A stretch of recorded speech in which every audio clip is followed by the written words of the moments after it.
یہ ایک مشہور کا جس کا نام علی تھا ان تمام کہانیوں اور خوفوں کو مسترد کرتے ہوئے اس جنگل میں جانے کا عزم کرتا ہے۔ وہ اپنی والدہ کی نصیحت کو نظر انداز کرتا ہے جو اسے ہمیشہ کہتی تھی کہ اس جنگل میں مت جانا۔ علی کا خیال تھا کہ یہ سب محض افواہیں ہیں اور اسے کچھ نہیں ہوگا۔ علی جنگل میں داخل ہوتا ہے اور جب وہ گہرے اندر پہنچتا ہے تو اسے ایسا لگتا ہے جیسے کوئی اس کے پیچھے پیچھے آ رہا ہو۔ اس کے قدموں کی آوازیں سنائی دیتی ہیں اور درختوں کے درمیان چھپی ہوئی چیزیں نظر آتی ہیں، لیکن جب وہ مڑ کر دیکھتا ہے تو کچھ بھی نہیں ہوتا۔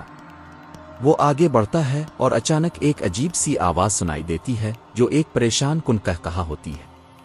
علی کا دل دہل جاتا ہے اور وہ بھاگنے لگتا ہے، مگر جنگل میں راستے ختم ہو چکے ہوتے ہیں۔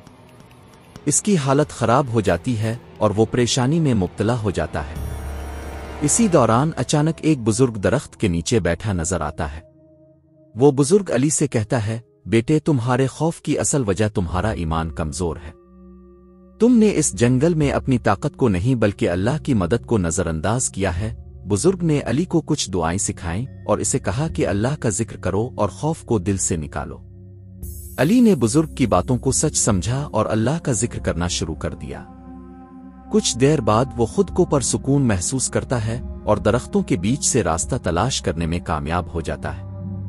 جب وہ گاؤں واپس پہنچتا ہے تو اس نے لوگوں کو بتایا کہ خوف دراصل انسان کے دل میں ہوتا ہے اور جب ہم اللہ پر ایمان رکھتے ہیں تو اللہ ہمیں ہر خوف سے بچا لیتا ہے۔ سبق: اس کہانی سے ہمیں یہ سبق ملتا ہے کہ خوف حقیقت میں ہمارے دل میں ہوتا ہے، اور جب ہم اللہ کی مدد پر بھروسہ کرتے ہیں تو ہم کسی بھی پریشانی یا خوف کا مقابلہ کر سکتے ہیں۔